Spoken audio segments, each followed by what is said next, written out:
mixed reactions as Nigerians count down to Independence Day anniversary. Okay, I'm not sure. You see that building? That was commissioned in 1960. That building right there, that's the Independence Building. Do you understand? It's been empty for just for the amount of years that you're celebrating or you think you're celebrating. Our expectation is that Nigeria should repair road, electricity, food supply, and so many more things. We'll move forward. We've had a new government in power, and we pray for a better hope for the country. We pray that Nigerians should be great. Also, we take a look at the nation's manufacturing sector ahead Nigeria's 63rd birthday.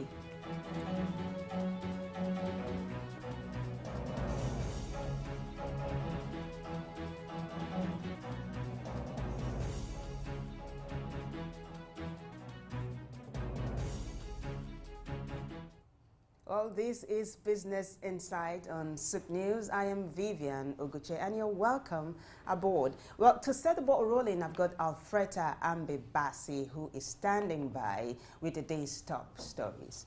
Take a listen. A beautiful morning to you. The latest business updates and market trends will come after this break.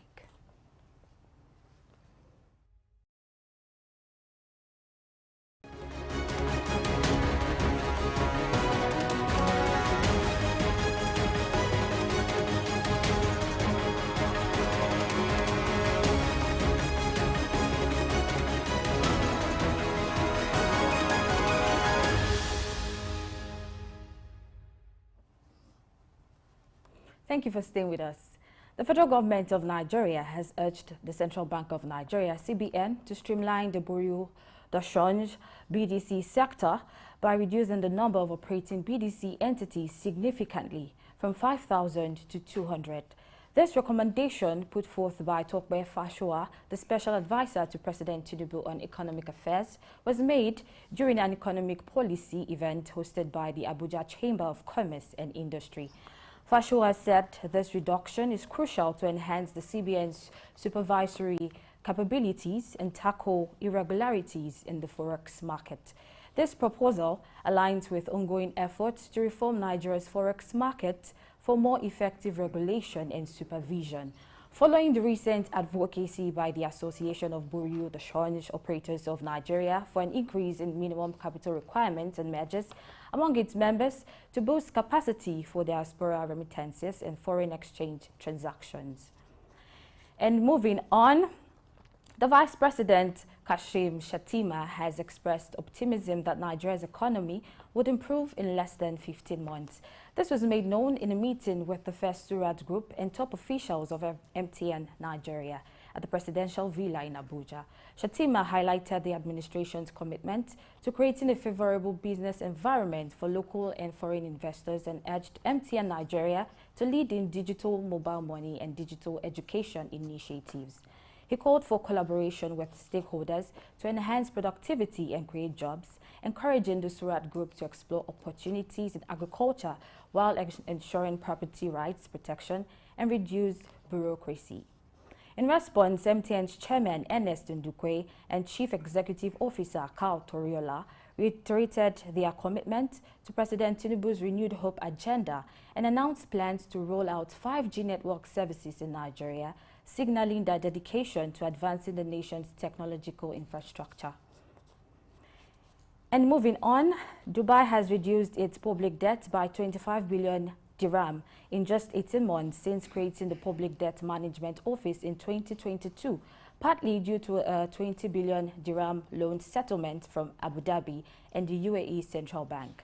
This effort has resulted in a safe 25% public debt to GDP ratio, showcasing Dubai's prudent fiscal management compared to global norms of 40 to 60%.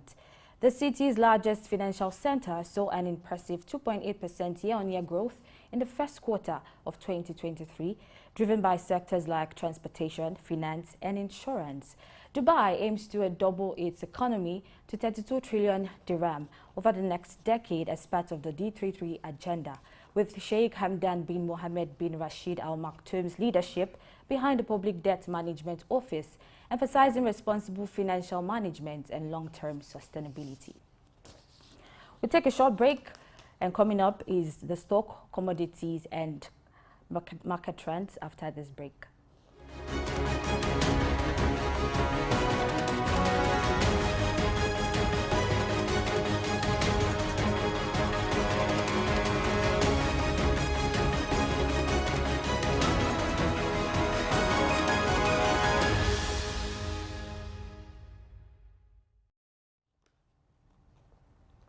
Welcome back.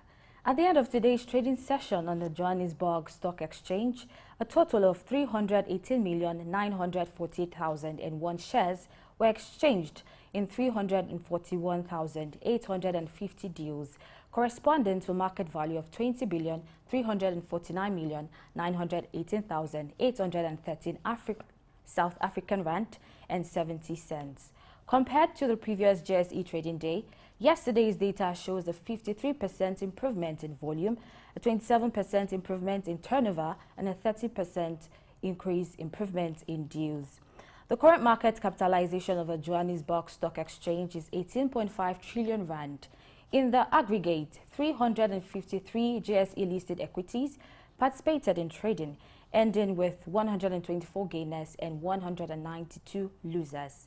Rand Gold and Exploration Co. led the gainers with a 20% share price appreciation, closing at 72% per share, followed by Delta Property Fund, Tremerton Capital, and Labat Africa.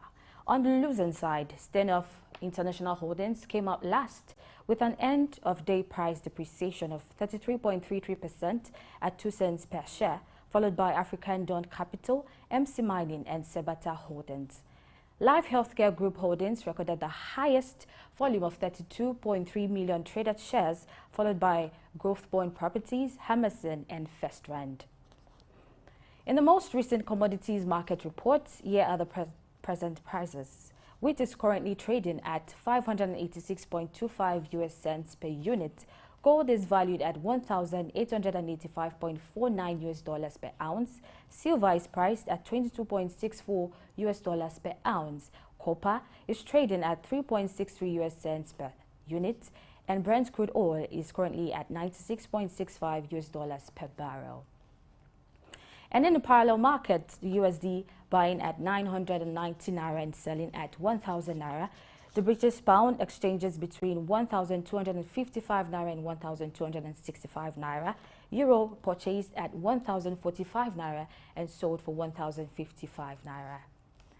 And that brings us to the end of business news this morning. I am Alfreda Ambe Bassi. Business Insight continues with Vivian Oguche. Stay with us.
You're welcome back. So the first half of the show, we're going to be talking about Nigerians' expectations ahead the nation's 63rd birthday.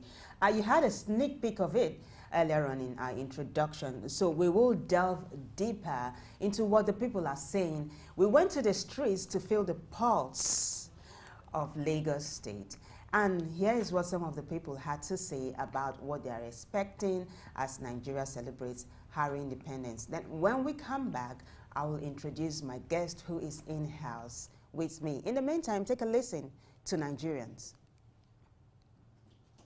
I mean, we're a set of vibrant people, you know, we're very resilient, but we are, out of resilience, we also want to say, oh, here, take a pat on the back for doing this, take a pat for being recognized around the world without any governmental support and stuff like that. Nigerians are phenomenal people. So I celebrate Nigerians, not Nigeria. I want to make government do light, fuel, and food. That's the important thing for Nigeria now. Sometimes we get light, sometimes we no light. And some people are walking around have no jobs.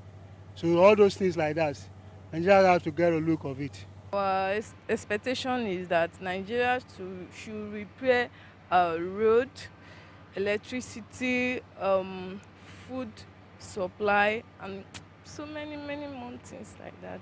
For me personally, Nigerian is trying. It's just that they need to do more.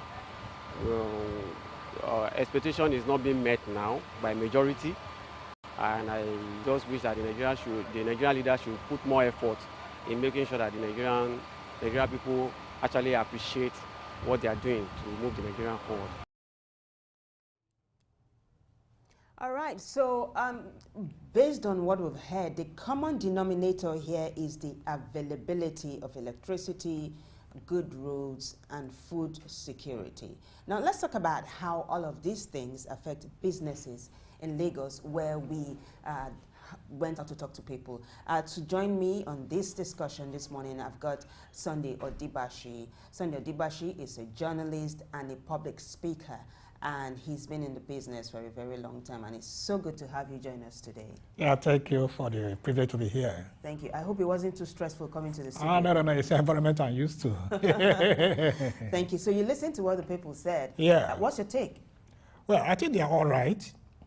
People have a different parameter of measuring what they want or what they want the government to do. So they have expressed their own views. And they are, in their own perspective, they are very correct. Just that from what we heard from them, there seems to be a big gap between the government and the people. And that is what they have established.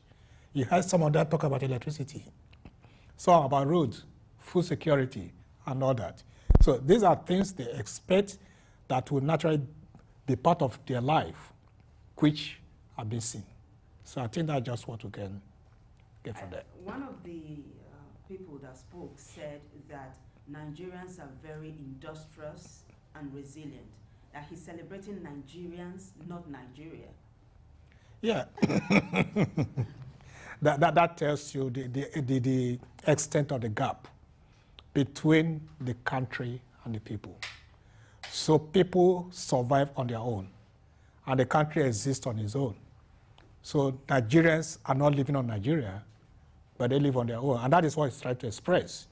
So it shows the extent to which we have decadence in leadership, we have bad governance over the years, and you can also look at the circumstances of human survival in the country. So 63 years after, what are you celebrating? They are celebrating Nigerians for survival. They're not celebrating Nigeria. So that is a message he is passing across. That's a very, very big message. So let me put you on the spot. What are your expectations? This is very ambiguous. I know, right? It's very ambiguous. Because if we begin to talk about expectations now, then we begin to look at the woes of the country. How do we turn this around? All right? Then do we have the personalities in terms of leadership to get these things happen? Because whatever you talk about in Nigeria, whether you're talking about business, you are talking about industries, you are talking about production, whatever, transport, politics, everything is about the leadership. So what what is it that the elite are giving to citizens? You know, the representation are Nigerians well represented. Are the expectations of Nigerians the business of those managing the government? So these are fundamental issues to look at, because we've had expectations over the years and none of them have been met. Let me come to you, Dayo Lamuagun, who is joining us virtually. Thank you so much, Dayo, for joining us. So we've been feeling the pulse of the people, and most of them are calling for electricity, food security, good roads. How does these things affect businesses in Nigeria, most especially in Lagos, where we had this report? So I think, again, thank you for having me.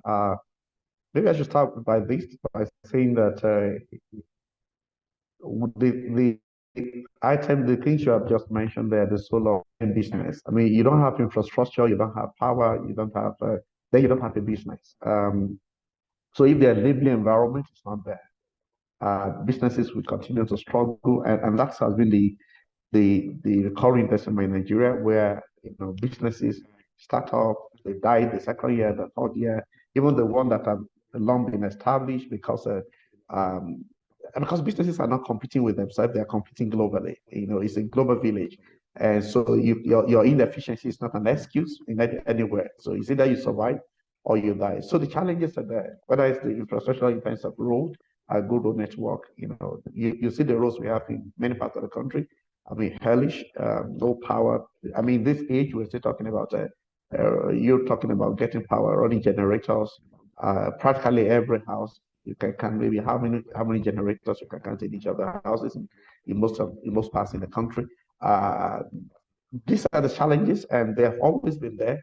But if we're honest, I think they have grown worse in recent years, and there's no hope in sight, unfortunately. Gloomy forecast. But Dayo, by the way, is a fellow chartered accountant and a public affairs analyst. So let's now delve into the second part of our discussion, which is manufacturing in Nigeria, 63 years on. According to the National Bureau of Statistics, MBS, beg your pardon, Nigeria's manufacturing sector growth has slowed to the lowest in 3 years on account of challenging macroeconomic activities. Now, according to the MBS, the sector stood at 2.2% in the second quarter of 2023, the lowest since the second quarter of 2020. Now, some of these macroeconomic realities that he mentioned was the shortage of forex, right, which is one of the things I would like for us to speak to. Now, if you remember the cash crunch in the first quarter of the year, it was massive, and according to manufacturers in Nigeria, this affected their businesses a lot. But Dayo, I'd like you to walk us down memory lane from independence till date as regard the manufacturing sector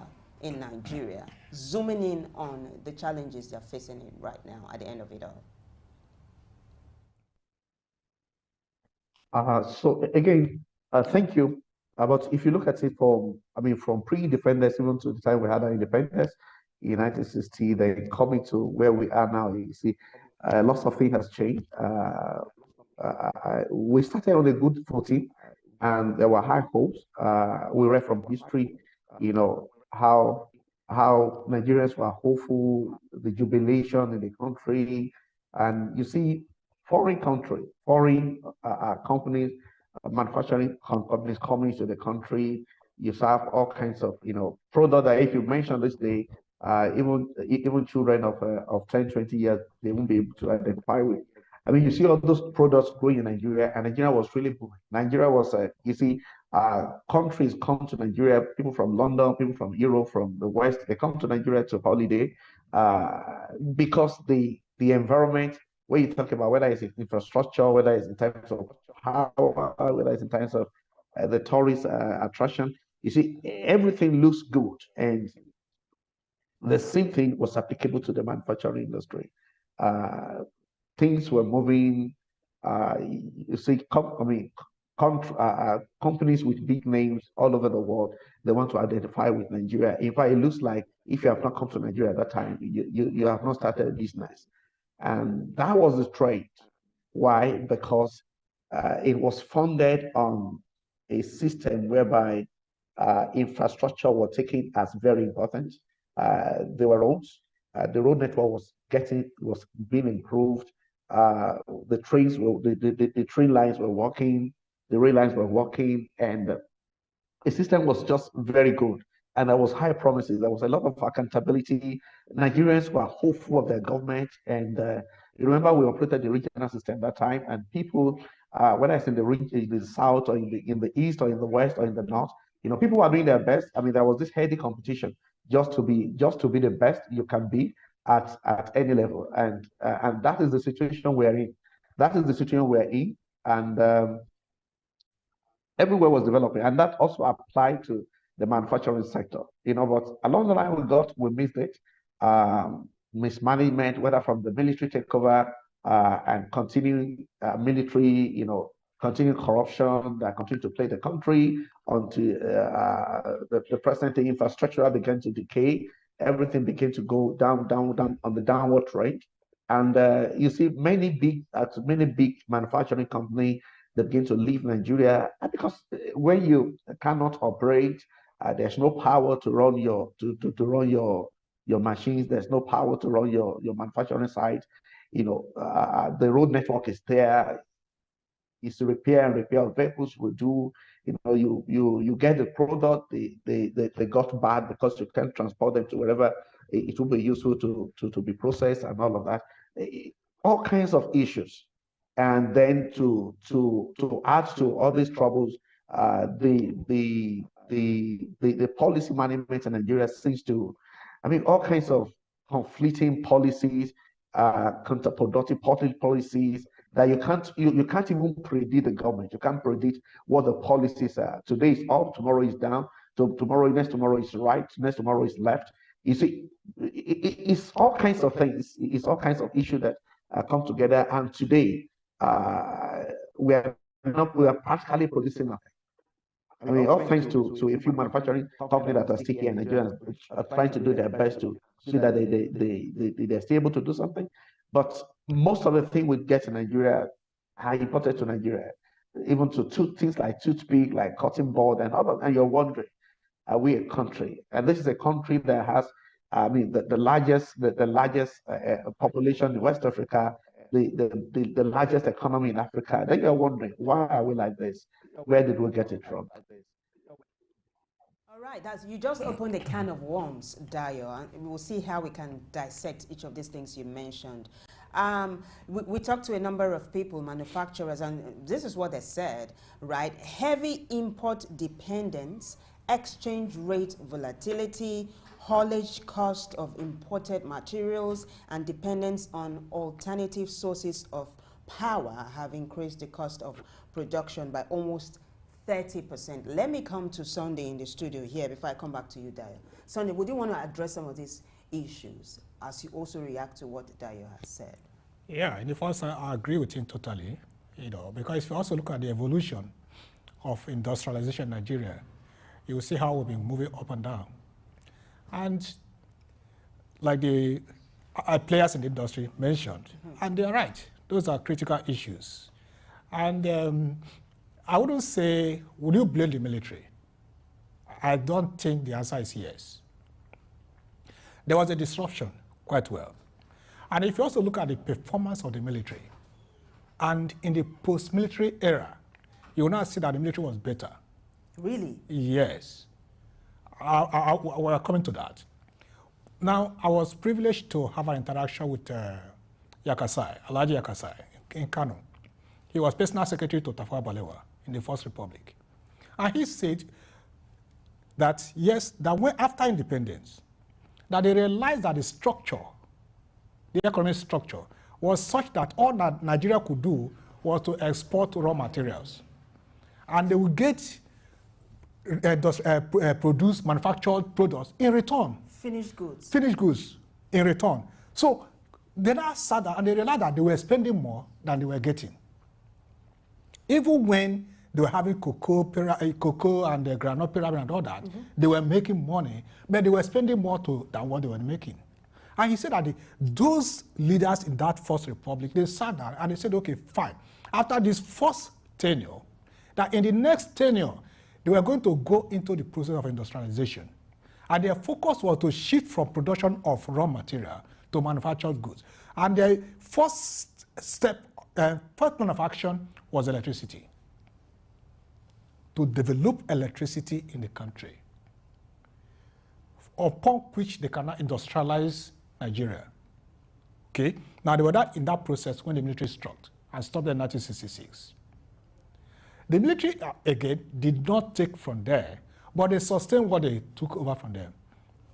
Even though they couldn't implement the industrialization policy of those First Republic leaders. You're talking of Chief Obafemi Awolowo, Nnamdi Azikiwe, Tafawa Balewa, Ahmadu Bello, and So, now that destruction came. Now, the reason I will say the military appears to be better is that at the time the military were exiting power, we had Nigeria Airways. We had the Nigerian National Shipping Line. Do you understand? So government invested. But all this investment went down the drain in the post-military era. When democracy came back, they were mismanaged and they couldn't release, they were no longer sustainable. But they were sustainable during the military era. The refineries we have today were all built during the military era. There's no civil administration that built refinery. None. Now when they left, these things cannot be sustained. So when you juxtapose this scenario, then you will now have to be forced to believe that the military guys were better. When you started analyzing why you think Yeah. the military was better, you said the military appears to be better. Yes. The key word being appear. Okay, I agree with you. So, but what can be done to ensure that, since we are running a democratic government right now, what can be done to ensure that we enjoy the dividends of democracy? It's a very delicate matter because, like, there was a guest here who was talking about values. You know, we've lost leadership values in Nigeria. That's obvious. You're talking about Idahosa Samenze. Yes, yes, I heard it talking about values, you know, how it affects political parties and all that. It does not only affect political parties, it affects businesses, other areas of leadership. Now, let's go back to the First Republic once again. You see, the leaders in the First Republic, they were patriotic. They believe in Nigerian nationalism, all right? And that was why they could come in to see how they are going to reform and build from within, not from the outside. Okay? Now, when they now got to that, you now cite instances. You had the first television station in Nigeria, cited in Ibadan. Awolowo was not a member of the ruling party, but the ruling party allowed Awolowo to have it because they felt that is where they had competitive advantage. Now, they have to construct a rail line from Ibadan to the Apapa port. And they now run another one to Kano, such that they can move things from Kano to the port. So you see how rational they were. You can now move cocoa from the west to the port with ease. So they were not biased whether it was a Yoruba land or Hausa land. So you see that patriotism in them. You see that nationalism in them. But today it's different. It's about who is sharing what. Some have come to blame oil, the discovery of oil. And I said no. Even at that, now the military then, okay, set up refineries, let us process this thing. Experts in petroleum engineering will tell you that there are 99 byproducts in crude. So of which, if you are to maximize the crude oil processing in Nigeria, you are going to have additional 99 investments and products. And that will open the employment space. So you don't really need to. And boost the economy. And that will boost the economy. You know, so you don't really need to depend on the foreign goods. But again, the kind of elite ruling Nigeria in the post-military era, they are not committed to Nigeria. You know, but if you also look at, you study the behavior of the government, the reforms, they put more energy into political reforms than economic reforms. Well, based on what this current administration has done so far, I don't know if that is the case. Or is it too early to measure their performance? Well, it will be too early to assess the present administration, because as we are now, the president seems to be confused. Oh, really? How? He dumped himself in the middle of the ocean. How? And now he's to navigate his way out. How do you mean? Okay, now you say he came in. He said subsidy is gone. Well, we applauded him. Good. Now, when you take such action, one, you knew that that action was going to cause hardship. That is one. He admitted that. Even the World Bank that advised also accepted that that decision was going to cause hardship. All right? Now, once you make that decision, the next step is that you should not allow the hardship to stay for long. So you must take effective action to see how you can now make the system work. Now, 4 months down the line, how much has he put into refinery to reactivate the refinery so that we can start processing from within? But those are long-term palliatives. In fact, we don't use the word palliative here. We do social intervention schemes. Right. So did the president, the current president, did he tell Nigerians or not before he came on board that he was going to remove subsidy? Did he say it? Did he say it? I cannot categorically. He did. He's on record. Okay, he said so it. But Nigerians went ahead to vote for him. No, hold on. Yes. He said he was going to get the refineries to work. Yeah, and they're on it. He promised on living minimum wage. Don't forget. The subsidy removal now comes in. Now, the past administration, the unification of exchange rates. The past administration had subsidy in the budget up to June. But he stopped subsidy in May. All right? Now, he now went to throw the foreign exchange market open. Is that a bad thing? I'm not living in the tragedy now. So would you rather have, different rates of Forex, both in the black market? You need effective government to get policies to work. All right. How old is this administration that we're talking about? 4 months. Fantastic. Let me come to Dayo. Dayo, I need you to react to what Sunday Odibashi had just said regarding the military era. I mean, he used the word appears. He said the military appears to be better. I'd like to know what you think about that. Also, to talk about I'd like you to speak to the fact that this current administration unified the exchange rates. What are your thoughts on this?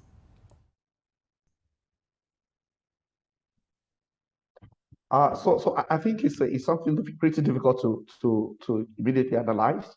But if you look at the sequence of things pre-independence and even as at the time of independence to the point in 1960 where the first set of military guys struck,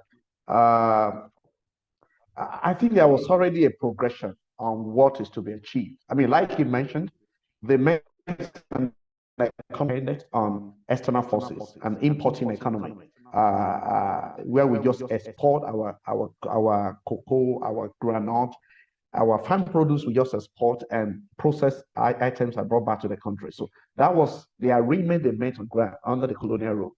And so it will be so hasty that in 4 years they can turn it around. And like you rightly observed, the leaders, the Mbalewa and the other guys, they observe that this is not sustainable. Where we do the produce, then you take it to your country, process it, and bring it back to us at a higher cost. And so there was a deliberate attempt to industrialize the country based on the template they had on ground. But then, because the coup struck in 1966, they were not allowed to continue. And unfortunately, the guys that took it up, I'm not sure they did a better job. And the question you ask is, you see, you can't, whether you like it or not, the military rule is not an acceptable form of governance anywhere. I mean, to subject my fundamental human right to throw it into a dustbin because you want to rule me because you must be the leader, I don't think it's right. And again, you look at whatever they achieve. Yes, you mentioned they achieved some level of industrialization, good. But you ask the question, at what cost? Now, you will remember it is around late 60, that oil was eventually, I mean, the time of the oil boom and all of that. And Gowan even came those days to say the only challenge we had in Nigeria is that we don't know where to, we have all the money, we don't know where to put our money. And that's when Obasanjo did first tax 1977. And because they got to call the whole world to come and enjoy Nigerian money because they don't know where to even spend it. So what I'm saying is it was the time of the oil boom, and you won't give the credit, total credit to the military that they did some infrastructure development, they did some industrialization, because the money that came to them that time was so huge that they even confess they don't know how to spend this money. And to disrupt the structure. Now, the Nigeria is in this challenge today because the military disrupted a structure that was working, a structure of regional governance that was really working. North was doing their thing, East was doing their thing, West was doing their thing, and there was this heady competition, and they were contributing a minimum to the central to run the central government, which was perfectly working. Each local government in Nigeria, for example, has a resource, a mineral resource that they can explore and run that local government successfully. But why are we not doing that? Today, you see what we have in Nigeria, where all the Tennessee state governors, they have to go begging, they're cap in hand, begging the government every month to go and collect allocation. And they collect it, they spend it, they squander it, and nobody talks about industrializing anything. I mean, so it's a long argument, and whether they're the one that destroyed the country or it is the military, the politicians and all that, but we are here today, and this is not the best Nigeria can be. And yes, for the current administration, unifying the forest, you see, again, it's the answer is neither here nor there, because with the diverse exchange rate we have before, somebody who you can produce a billionaire in 1 hour, from 0 naira to having billions of naira in your account, and doing no economic transaction, nothing happened. Just like allowing some dollars or millions of dollars to pass through your account. If you know somebody in CBN, for example, that can front that, yeah, suddenly wake up a millionaire, a billionaire. And we're saying this is not done anywhere. People get rich by doing productive services and producing goods and services. But the Nigerian case was not that case. And I'm not justifying why we do it, why we hurry to unify the rate, to unify that system. But I'm saying whatever we have on Grant 2 was never sustainable. It was, marged in corruption, in all kinds of, maladministration that was going on in that regime. So as to whether you have to unify the rate, I think yes. And you see, again, I keep giving this example. I said we're going to deceive ourselves in Nigeria. I give you this example. In 2012, all of us, we went out to demonstrate the same Nigerian group leading and say on this subsidy issue. Before 2012, it happened under Obasanjo. Subsidy must go. And you see, every time you raise it, people say, oh, it's a national case. Why do we have oil in Nigeria and we're talking about removing subsidy and all of that? Which valid question. But you see, if just a few people, 500 people, 100 people, 1,000 people, are sharing trillion at our expense, how do you explain that?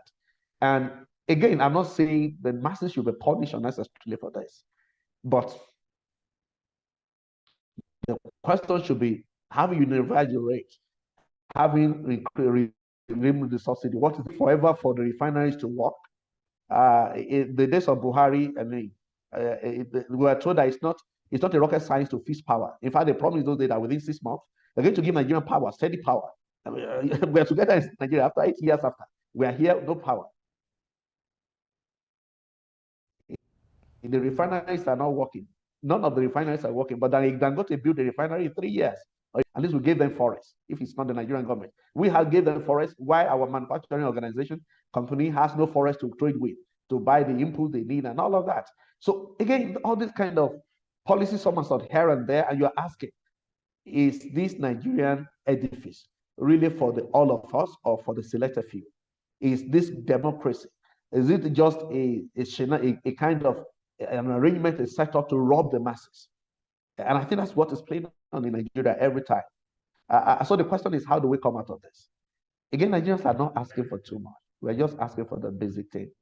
Let there be roads, the infrastructure to work. Unfortunately, those things that my father campaigned with when he was a politician 40 years ago, the thing they made under Awolowo, under Shagari, those campaign points, those are the things that are still campaign points in Nigeria today. We'll give you road, we'll give you light, we'll give you top. You know, is this challenging? And it's not rocket science. When you see what is happening in other clients, you're wondering why we're almost unfortunate in Nigeria.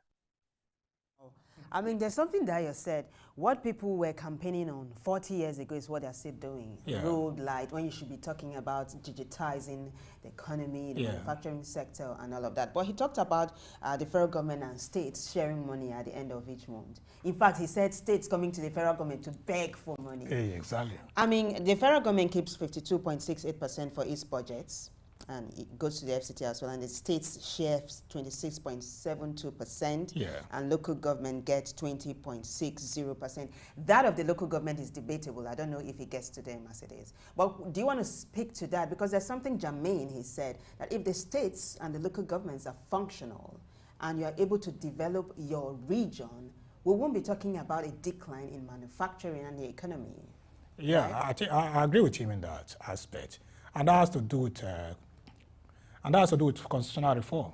You know, people talking about restructuring. You don't take the powers of the state to the center when you cannot use those powers.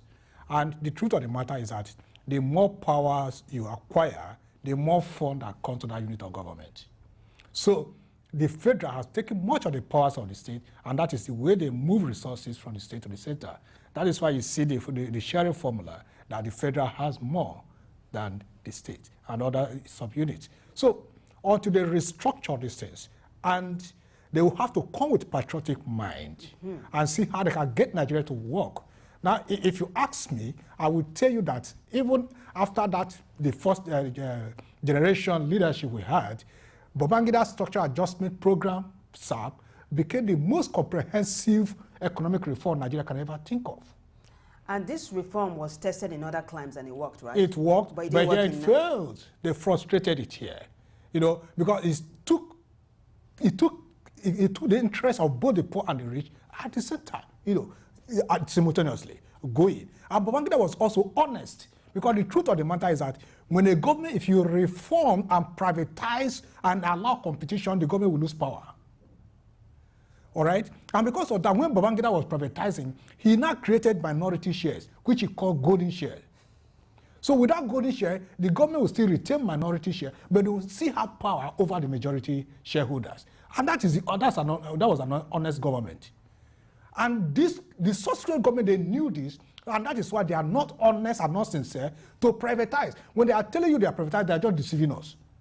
They are not. The PIA Act, you know, law, you saw the confusion it created in the oil sector after it was being passed. Because they did not go extensively to make it to serve the interests of Nigerians. Well, isn't it a good thing it was passed in the first place? Because this was what people had been calling for decades. Why it was not passed over the years, that there were people who said, no, let's go in the right direction. You know, so that is where we are. So unfortunately, unfortunately, Nigeria, we are where we are today. You can see the way the current president is going front and back. You know, because I said there was confusion. Now, 2 days ago, Atiku challenged President Tinubu. Hold your thoughts. Yeah, I'm going to come back to you. Okay. Don't lose that thought. Right, let me go back to you, Dayo. You got 30 seconds to wrap things up before we let you go. What are your recommendations, briefly, before you go?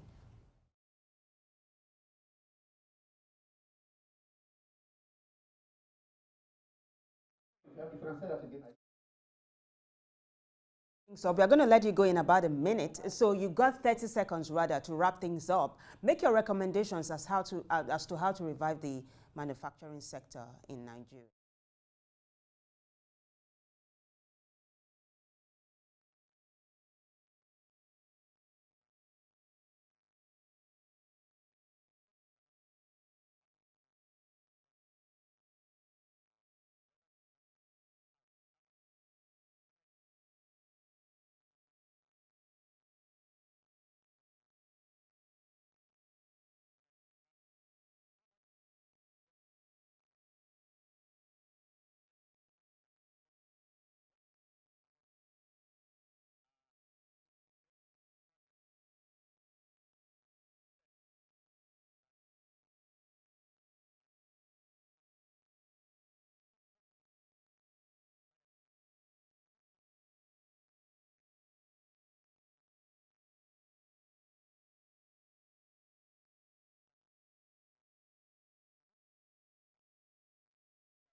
you, Dayo. Thank you so much, Dayo.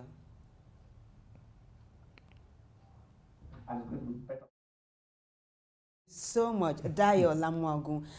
You've been gracious, and we say thank you once again to you. Dayo is a chartered accountant and also a public affairs analyst. See you again very, very soon, Dayo.